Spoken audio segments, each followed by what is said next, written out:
Hello, everyone. Thank you for joining us for the Canadian Underground Infrastructure Innovation Center Academy webinar. My name is Inshik, and I'm the moderator of today's webinar presentation called Results from a Comprehensive Study of Water Main Performance. CUIIC Academy is organized by the Canadian Underground Infrastructure Innovation Center, the University of Alberta, and Benjamin Media. CUIIC Academy offers classes, courses, webinars, and other events to help further underground infrastructure education opportunities across Canada. CUIIC Academy webinars happen every third Thursday of the month.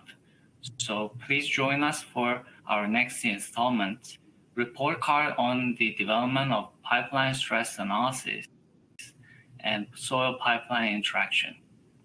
For a full list of upcoming and past webinars, please visit at academy.cuiic.ca for more information. There are two CUIIC Academy in-person events upcoming in March of 2025, which are Pipeline Rehabilitation Academy and the Geotechnical Value Add for Underground Construction Workshop. The Pipeline Rehab Academy is on March 5th and 6th of 2025 in Mississauga, Ontario, and the Geotechnical Workshop is on March 10th of 2025 in Vancouver, BC. And the registrations for both events are currently open, so please make your registration for these great educational opportunities. And thank you to our 2024 webinar series sponsors, Westlake Pipe and Fittings. And now I would like to introduce our speaker for today's presentation. Stephen L. Barfuss is a research professor in the Department of Civil and Environmental Engineering at Utah State University in Logan, Utah.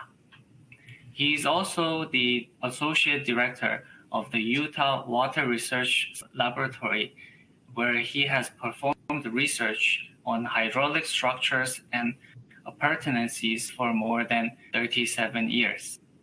Professor Barfuss has considerable experience in hydraulics of pipeline and pipe failures. He is a registered professional engineer and has published more than 75 peer-reviewed journal articles and major research reports, as well as more than 1,500 minor test reports. Professor Barfuss has extensive experience performing pipe roughness coefficient and pipe burst tests on most pipe material and pipe sizes. He recently published the results from a major USU research study entitled Water Main Break Rates in the USA and Canada, a comprehensive study.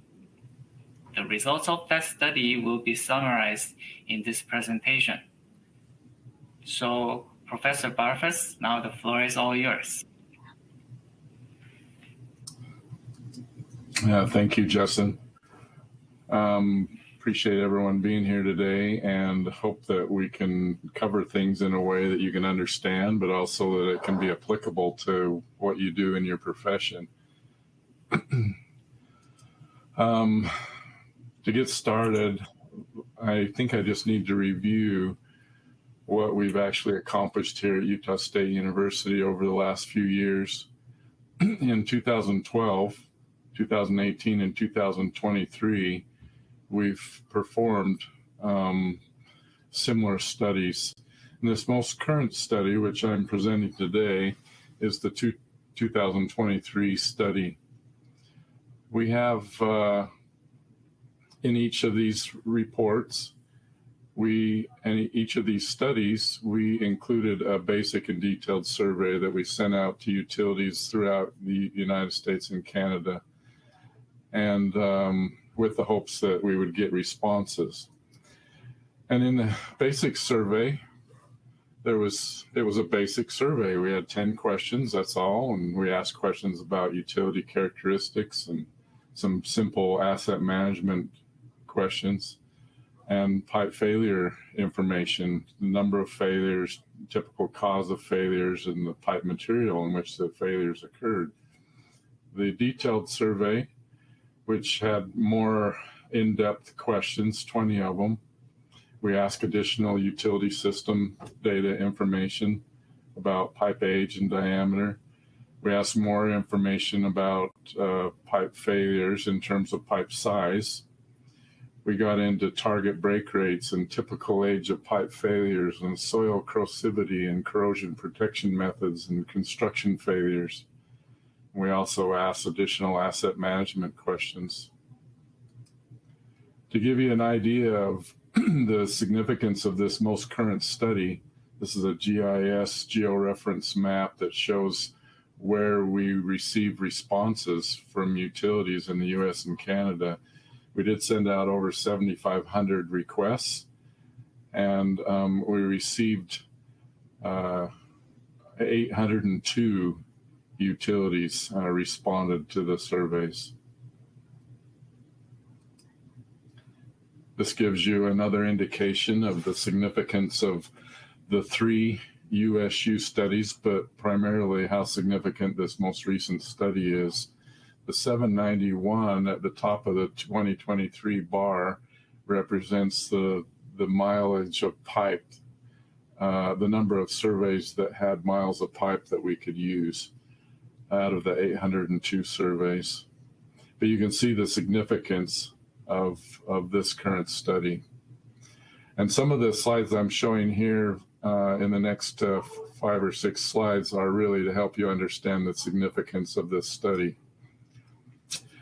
We broke the country out into 9 regions, Canada being Region 9, Region 1, Alaska in the northwest of the United States, Region 7 being the southeast of the United States, and so forth. And I show this map so that you can kind of get a picture of where these regions are, because as we talk about the data that we received in this study, most of it is broken out by region. This particular graph shows on the secondary y-axis, those are the lines, the teal and blue lines, the number of respondents from each region. The primary y-axis is the total miles of pipe received in the basic and detailed surveys from each region.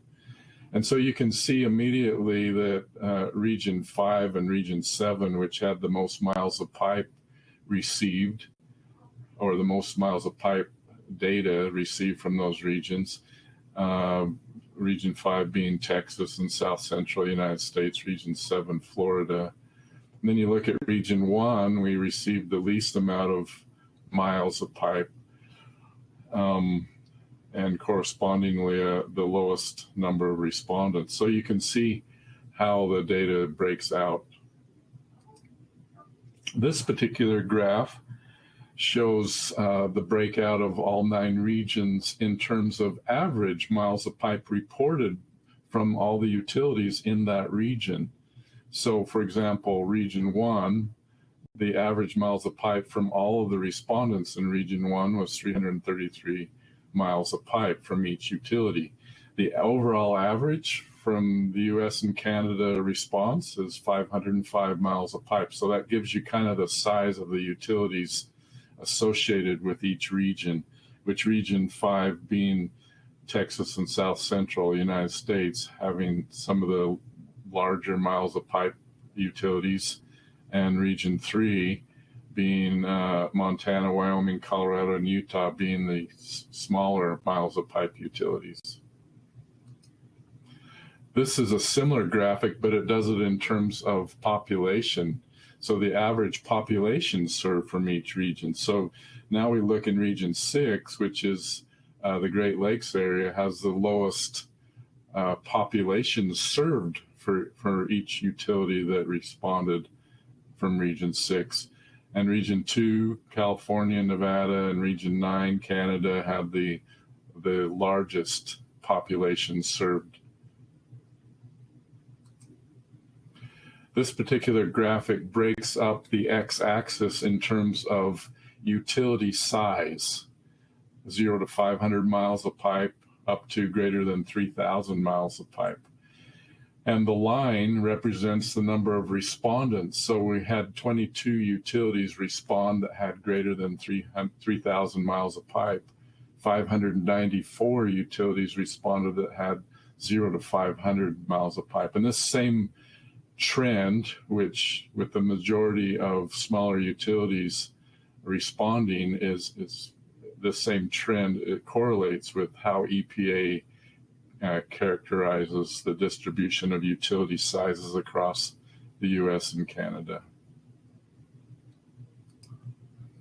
This particular graph shows population served per mile, or the density of people per mile of pipe from each region.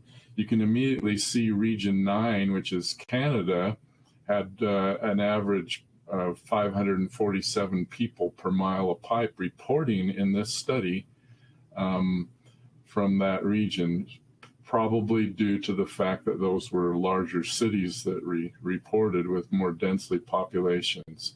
Region 4, which is the Midwest states, had the lowest population served per mile of this current study. Oh, and if I can go back, the overall 287, that's a significant number just to remember. 287 is the average population served per mile of pipe for the entire study.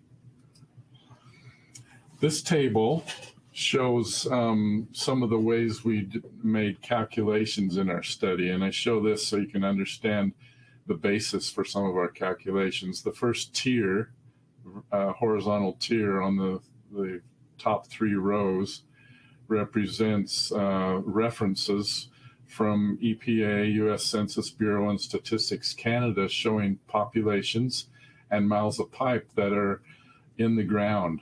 Miles of pipe, 2.333 million miles of pipe are in the ground in the US and Canada. And there's an estimated population of 373 million people in the US and Canada. If you look at that second horizontal tier, this comes from our study. We had 112 million people represented in the US and Canada with the responses we received from the utilities, and 399,000 miles of pipe. Doing the math, if you divide 399,000 into 2.33 million, that's 17% of all the pipe in the ground in the US and Canada is represented in this study, and 30% of all the people represented in this study. And so that helps you understand, again, the significance of this current study. Now let's look into some actual data.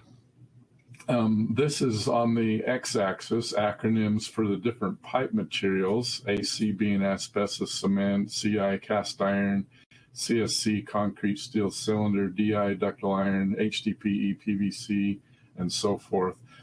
And these are the reported materials from this current study from the basic survey. And you can see in the header from basic survey. If you add up all of the percentages on these bars, it adds up to 100%. So this adds up to all of the pipe represented in this study. The unknown category is those utilities that reported miles of pipe but really didn't know what material it was, and so it's stacked into that unknown category of 3%. You can immediately see that asbestos cement, cast iron, ductile iron, and PVC represent the lion's share of all the pipe in the US and Canada, so you can keep that in mind. This shows the USU 2018 study and 2023 study of the most common materials, AC, CI, DI, and PVC, which we just saw. One thing you can see here is that from 2018 to 2023, if you add up the teal bars for AC and CI in 2018, it adds up to 41%. But in 2023, if you add up the dark bars for AC and CI, it adds up to 33%. That's a 7.8% reduction in those two pipe materials. We know the reason for that, and that's because AC and CI pipe is no longer manufactured as of the last 30 years. And so as it's being replaced with something else. And so ductile iron, relatively the same in terms of percentage of total length in the two studies, but a 7% increase in PVC. So you can kind of see some of the changes, the shifts in the most common materials.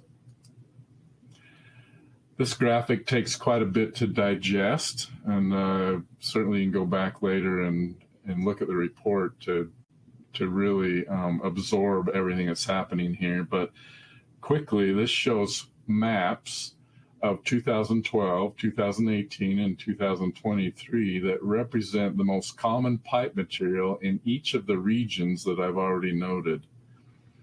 The pies and the arrows pointing to those regions show the distribution of all pipe materials by color from the legend that's there.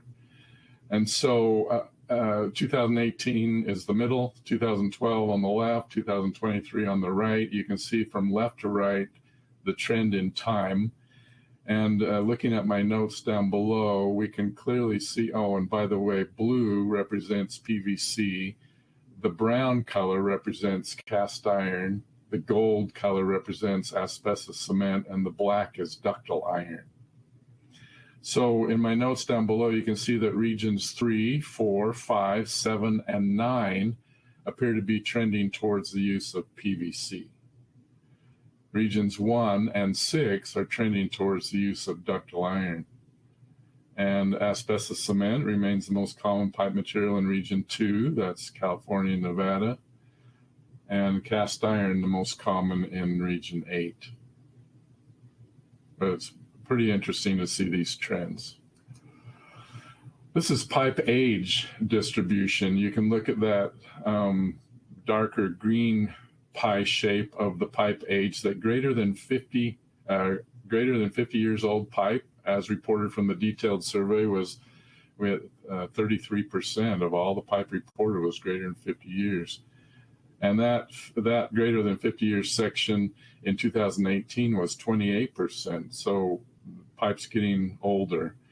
We also note here that looking at everything greater than 20 years old, it's more than 75% of all the pipe in the ground is more than 20 years old. Now take this graphic to try to understand the age distribution of individual pipe materials. The legend helps you see from the detailed survey the overall distribution of all the pipe materials in terms of percentage. And that's in terms of miles of pipe percentage. Now, if you look at the individual colors, like HDPE, for example, up above, it represented a 0.5% of all the mileage of pipe in the ground. But now you can see, though, that you've got 47% of it is installed in the last 10 years. We can also see that 23% of PVC is 0 to 10 years old, and 2% of PVC is greater than 50 years old. And another thing to look at would be that 86% of cast iron, of all the cast iron, is, and 41% of all the asbestos cement is over 50 years old. Another thing you can note from this plot, you won't see any brown or gold colors in the 0 to 30 year range.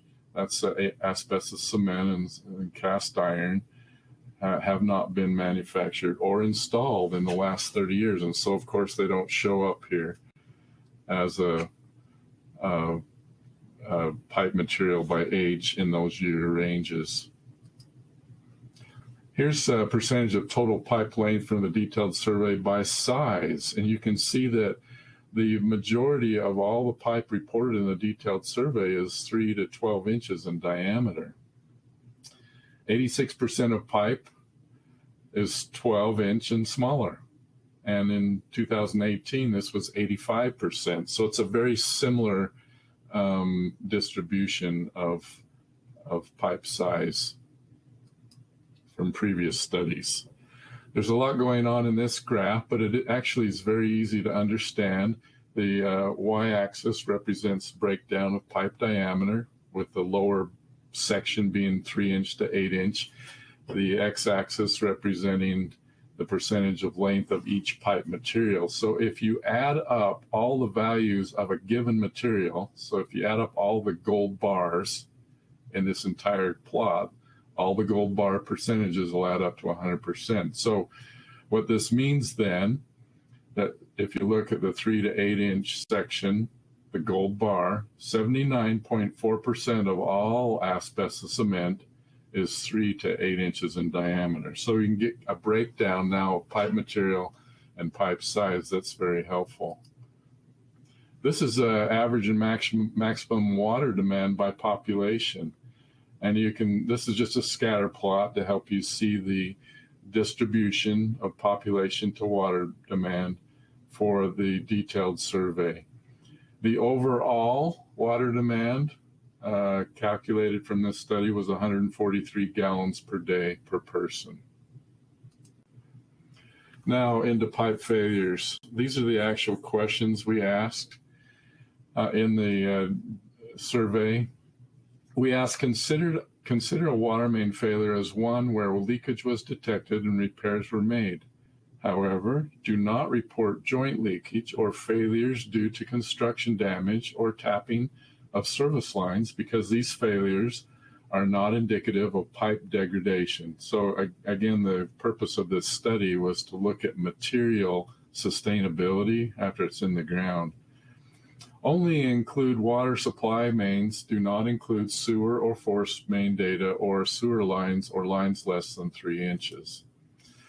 So in the last 12 months and in the last 5 years from the basic survey, here's common pipe materials that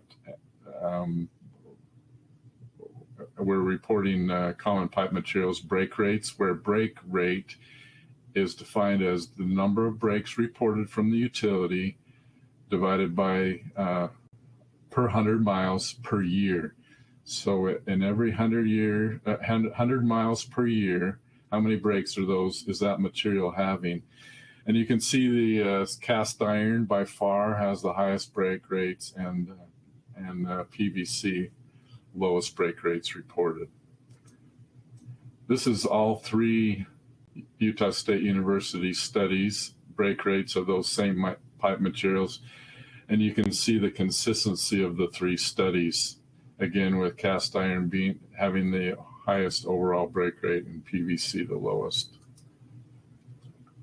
This shows a summary of the 3 Utah State University studies, 2012, 2018, 2023, and the break rates of common pipe materials. The overall break rate in 2012 was 11, 2018 14, and 2023 11.1. It's interesting to try to apply some of these numbers, and if you would take 11.1 breaks per 100 miles per year and you apply it to the 2.333 million miles of pipe that we know are in the ground in the US and Canada, this produces 260,000 water main breaks that are occurring annually. And if you apply a $10,000 factor to each of those breaks, and it could be less, it could be much more, that $10,000 estimate adds up to $2.6 billion cost to repair those 260,000 water main breaks annually. So it helps start to put some numbers to this and put some meaning to some of the numbers from this study. The decrease from 14 to 11.1, we actually believe it correlates to the reduced inventory of cast iron and AC pipe, because those higher break rate pipes are being replaced by material that have lower break rates. This is really the same table, but shown in graphical form. The 3 USU studies, the overall break rates in the bars, but then superimposed with the miles of pipe represented from each of the studies.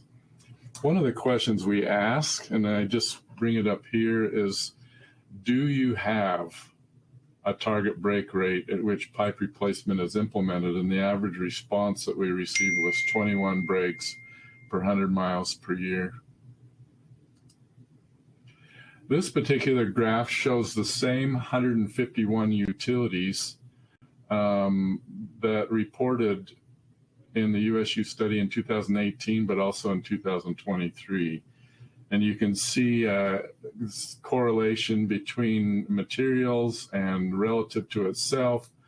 But one thing that's interesting, I think, is that every one of the 2023 reported break rates is a little bit lower than it was in 2018 for each material, which in some ways may indicate that these 151 utilities are being proactive in their response to the breaks that they've reported previously. This x-axis, we've broken up break rates, but in terms of utility size, thinking originally that we may see trends in break rates by utility size, but honestly, there are no correlations and no trends in break rates. You know, we thought originally that perhaps these really super small utilities that might have one or two people overseeing the utility, that lack of resource and lack of funds may create a situation where there was higher number of break rates, but it's just not the case. It's clearly more of, break rates are clearly more a function of the pipe material and not the utility size or the resources associated with it. The large number of breaks in steel in the less than 500 miles, we believe, is due to reporting galvanized steel pipe. Here's a comparison between break rates in the US and Canada, and you can see the iron-based pipes in Canada, cast iron and ductile iron, have significantly higher break rates than they do in the US. And our guess for why that is, we don't know for sure, but we're supposing that because there's places in Canada that have highly corrosive soils and temperatures get much colder in Canada, that there's an effect that you can see here. This shows break rates, but broken down in the more significant pipe sizes. Remember, 86% of all pipe is in the 3 to 12 inch range. You can see immediately that there is a clear trend in break rates and pipe size, with the smaller pipe sizes breaking more often. This is 3 to 12 inch break rates, just that size range only, just from the detailed survey to show the correlation between pipe materials in more of a simple graph. Now let's kind of conclude with some corrosion things. We took a USDA corrosivity map, and where green is low corrosive soils, yellow is moderate, and red is highly corrosive soils. And we applied a number 1 to green, 2 to yellow, 3 to red. And using ArcGIS, we quantified the different areas of the United States in terms of a corrosivity index. Here's a county in Nebraska, just to show you how we took the individual pixels from ArcGIS and quantified each county in the U.S. and to correlate to the utilities that reported in that county. And this is the rough breakdown that we accomplished after taking all of the corrosion, all the reporting utilities, and determining their corrosion index. But we can't do much with this because the number of utilities on each bar is not weighted uniformly. And so to really do something in terms of trends of corrosivity to iron-based pipes, we had to, if you look at the third column here, we had to adjust the corrosion index range so that we approximately made equal the number of utilities represented in each data point. And so you can see column 3, that's an approximate equality of utilities in that particular corrosion index range. And then we could calculate the corrosion index for cast iron and ductile iron and the associated break rates for that number of utilities for cast iron and ductile iron. And after doing that, then you can plot it and you can develop a trend. So the x-axis is 1 to 3, 1 on the left being low corrosive soils, 3 on the right being highly corrosive soils, and the actual data points associated with that previous slide. And you can see the trend. It's not a very good R-squared, but it does give you a trend where a cast iron pipe in highly corrosive soils, or a 3, has approximately 2.5 times the break rate of cast iron pipe in low corrosive soils where the corrosion index is 1. Same with ductile iron, but ductile iron pipe in highly corrosive soils with a 3 has over 6 times the break rate of ductile iron in low corrosive soils, corrosion index 1. A much better R-squared on this one. Here's some questions we ask about failing water mains. We ask utilities to respond to what is the average age of your pipe when it fails, and the average response. We also ask, what is the average expected life of the average response from utilities was 78 years. There's a disconnect right there. We ask in the basic and detailed surveys, does your utility have a pipe replacement program? And the percentage was about 70%. 30% of all the utilities that responded do not have a pipe replacement program. And then we ask a question, what percentage of your utility needs to be replaced, but you don't have the money to replace it? And the average response was 19.4% of the pipe in the ground is beyond its useful life. And so let's make some sense out of this. In 2012 and 2018, the average age of failing water mains was reported to be 47 and 50 years respectively. But in this current study, it's 53 years, an aging infrastructure. The average age of failing water mains is 53 years. And 33%, and the little pie next to this note, of 2.33 million miles of pipe is over 50 years old. That's 770,000 miles of pipe that are nearing the age or have exceeded the age of the average age of failing water mains.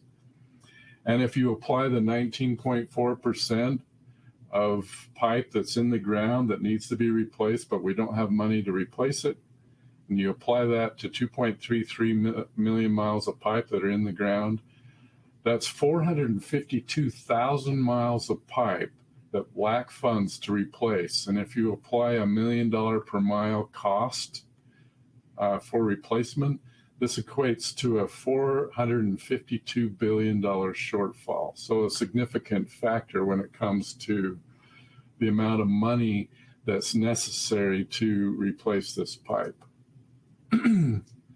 There's a couple more slides. This shows the percentage of utilities allowing different pipe materials. So if you look at the solid bar, that's the percentage of utilities that allow the different materials that reported in the detailed survey. But the hash bar represents what was actually put in the ground in the last 10 years. So like if you look at HDPE, that's an easy one to understand. 65.8% of all the utilities that answered this question in a detailed survey said that we approve the use of HDPE. But only 2.5% actually installed HDPE in the last 10 years. And so this kind of helps us understand what's allowed, but also what is actually being installed. And if you look at previous surveys, previous USU reports for allowed materials, you can see that the percentage of utilities that approve ductile iron has decreased, and approval of steel has increased, and CSC and PVC approvals remain about the same. So just to summarize, significant to this study is that 17.1% of all pipe in the US and Canada has been represented in this study. And we feel like that's a significant factor when it comes to the numbers that are associated with this study. The average age of failing water mains is 53 years, and 170,000 miles of this buried asset is over 50 years old. There are 260,000 water main breaks occurring annually in the US and Canada, and the associated repair cost equates to $2.6 billion. And all three studies, USU studies, 2012, 2018, 2023, consistently indicate that cast iron has the highest break rate and PVC has the lowest break rate of all common pipe materials. A final slide is just to show an EPA figure, which represents the 20-year need of our water infrastructure. And you can see that dark blue section of transmission and distribution pipelines. Their EPA anticipates a $420.8 billion need in the next 20 years for that component of our infrastructure. But I find it interesting to note that the calculation we just did, that 19.4% of all the installed pipe that's beyond its useful life and it lacks funds to replace, is a $452 billion shortfall. So although this is an apple and orange comparison, as far as the economics of all of it, it's right on the money in terms of the amount of money necessary to help rebuild and restore our infrastructure. Now that concludes my presentation, Justin, so it's back to you. Thank you, Professor Barfuss, for informative presentation. And now I would like to start our Q&A session, as we have some questions in here. The first question was asked, I think at some point you answered a little bit, and it was a little bit shown, but the question asked, I noted that break rates for HDPE were not shown, assuming it is very low. Is there any reason why isn't there more communities using HDPE? Yeah, that's a great question. That's very easy to answer. The denominator of the calculation for break rates has miles of pipe. So if we did not receive significant enough miles of pipe, then the break rate calculation is way out in the air. It's just not correct. It's inaccurate. And so instead of just calculating it because we had the numbers, we removed it because we knew that it was probably not accurate. So it's like, for example, if you have if you're a utility that had 2 breaks in the last year, but you only had 15 miles of pipe, can you see how that calculation goes to heaven? So it's really not it's really an indication. We use those pipe materials that had the most miles of pipe for lots of reasons, and this is one of the reasons, so that the calculation of our break rates was accurate. Thank you for your answer. The next question asks, where can you find the soil corrosion index of the soil in particular area? So this is a USDA, it's online, you could find it yourself. It's a steel corrosion soil map that USDA has provided. And so it's available for anyone to look at and determine. As far as a particular area, that's where the work of this research study occurred, where we took ArcGIS and broke down the different counties in that map that's publicly provided to calculate a corrosion index. Thank you. The next question here asks, were you able to differentiate between type 1 and type 2 AC during the study? My experience has been vastly different with break rates between the two. Yeah, that's an accurate assessment, and it's correct, but we did not differentiate because there's a couple reasons. One is a lot of utilities don't know the difference between type 1 and type 2. There's a correlated problem with ductile iron also. It comes in all different wall thicknesses, and obviously thin wall ductile iron or even cast iron will corrode more quickly than thick wall, but all of it is lumped into one because it made it easier for the utilities to report. Yes, there would be a difference. Ductile iron and cast iron pipes would have higher or lower break rates depending on what pipe wall thickness and type was being reported, but it's all rolled into one factor. So I think it's conservative, and it actually makes the break rates, I know for ductile iron, that makes the break rate be much lower than it would otherwise if you broke it out and looked at thin wall ductile iron. Thank you. The next question asks, did you receive water loss information as a part of the study? If so, was there a correlation between the size of the utility and the percent of water they reposted losing, or the water main pipe installed versus reported water loss? So that's a question that I'd like to know the answer to also, but we did not ask the right questions to actually make that calculation. The overall water loss average, I didn't give it in the presentation, was 11%. That was the average response of utilities across the board. Overall water loss was 11%, but no, we did not break it down in terms of utility characteristics. And that would be very interesting information if we would have. Thank you. The next question asks, one of the slides showed that a lot of utilities approved to use HDPE, but only installed a few percent in the last 10 years. Would you be able to explain why? So I might have some feelings about why, but the study itself did not ask any why questions. So I can't tell you why definitively. All I have is the information that I presented. Yes, utilities will put it on their list as an accepted material, but why they didn't install it or don't install it as often as they should or did, I don't have the answer.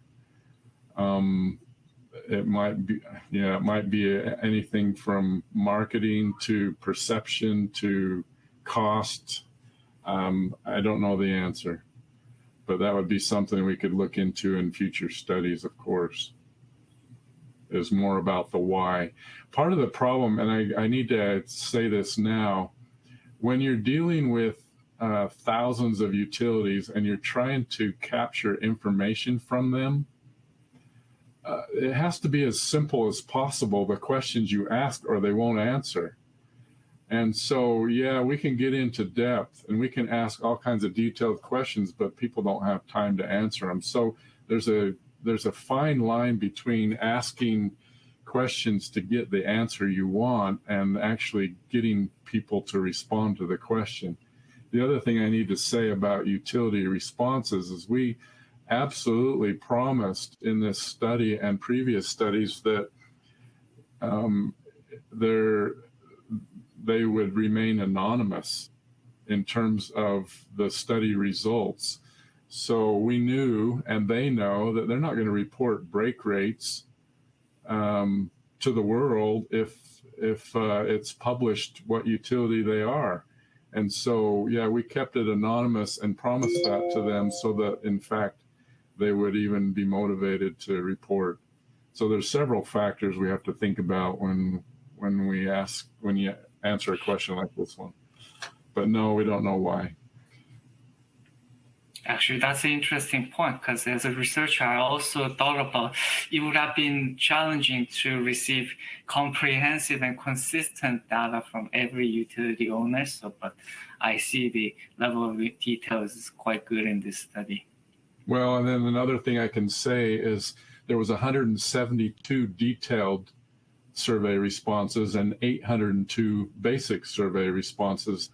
The 172 detailed survey responses were usually larger utilities that had GIS systems and very elaborate databases. And so part of that has to be taken into consideration when you look at the outcomes of this study, is that these are more densely populated, more larger population utilities that were reporting in the detailed survey.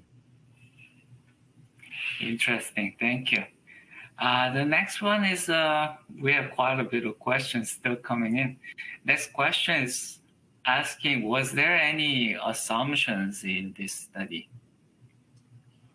The only assumptions we made is what the outcome might be.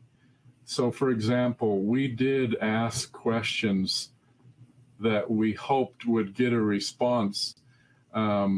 Like, for example, in terms of pipe age, we had to ask questions in a way that we could characterize pipe age in terms of what we're trying to report. And so no, there wasn't really any overall assumptions, but we did make assumptions when we developed our questions so that we could maybe train the question to an answer that would help our study.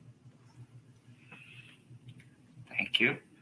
Next one is, by being proactive in reducing the break rates, are there specific rehab or replacement method identified?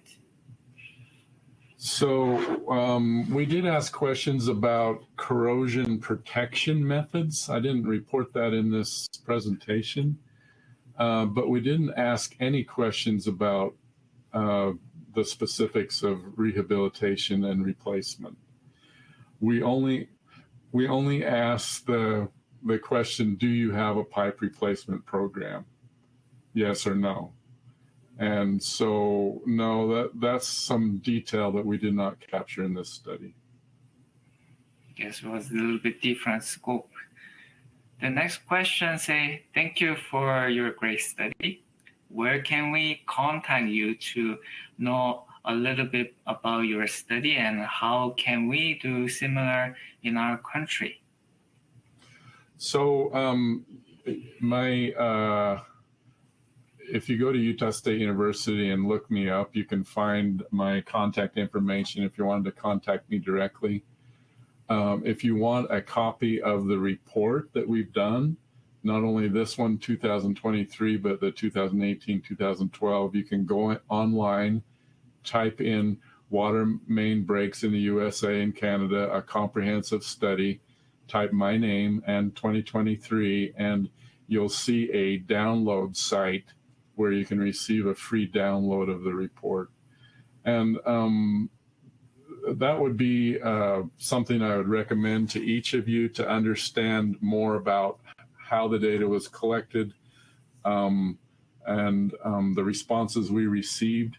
In terms of doing things similarly where you're located, you could certainly pattern it, but the difficulty, we hired an outside contractor to send out the surveys, and probably some of you on this call were the recipients of some of those survey requests. That was a significant part of the study, and it took 6 or 8 months of effort. My team here at Utah State University made many phone calls and sent out lots of emails to just encourage and remind people to respond. And there wasn't much of a carrot to dangle in front of the horse with this, except that from my personal conversations with utility managers, they were excited to get the final report so they could then make better decisions with their asset management programs and so forth in their own utility in terms of pipe materials, pipe age, pipe replacement, and so forth.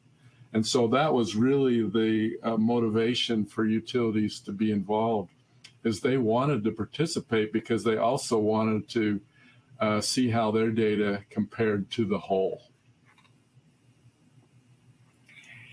Thank you. Yeah, I remember I typed the title of the webinar and I was able to get your report as well.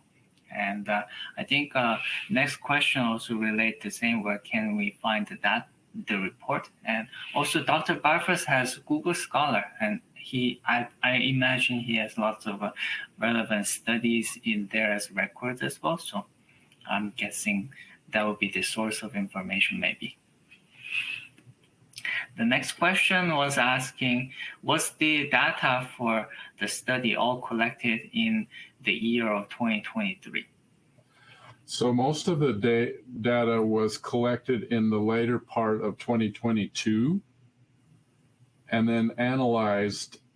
Wow, it took us nearly a year to process and analyze the data. Some of the surveys we were still collecting into the early part of 2023, but the original surveys went out in late 2022. The master spreadsheet for this, as we downloaded data from survey responses and processed it and tried to make sense of it, was incomprehensibly large, and it was, the magnitude was so big, it took a lot to make sense out of all of it. Earlier studies where we had a lot less data and a lot fewer respondents, it was an easier thing. But where we ask additional questions in this study about pipe age and material, pipe age and size, it added a whole nother order of magnitude of comprehensiveness to this study. So back to the simple question, yeah, it was over a period of 5 to 6 months where the survey data was being collected, and then another 8 to 10 months where we were processing and making sense of the data. The report was finished in December of 2023, and then it went live digitally in February of 2024. Thank you. One question that's from me. It's a good thing to see the portion of AC pipe is decreasing. However, large portion of AC pipes being older than 50 years sounds quite concerning.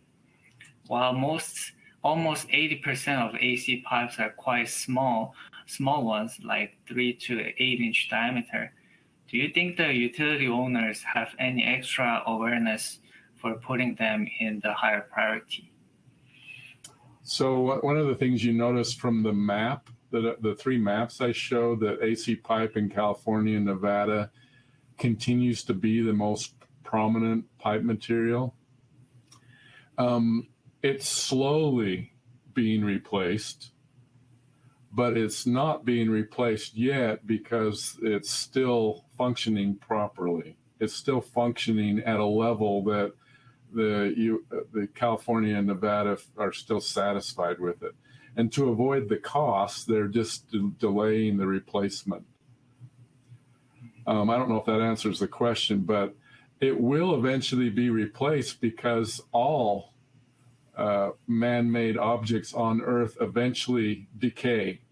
And so there will be a time in the future where it will have to be replaced, and it will be replaced with a common pipe material that has a low break rate. That's just the nature of it. Thank you for your answer. And I guess that was the question. The only thing left was somebody say, thank you, Mr. Barfuss. It was very informative presentation and appreciate it. And I think that way as well. So if there's no more question in here, I would like to wrap up today's webinar.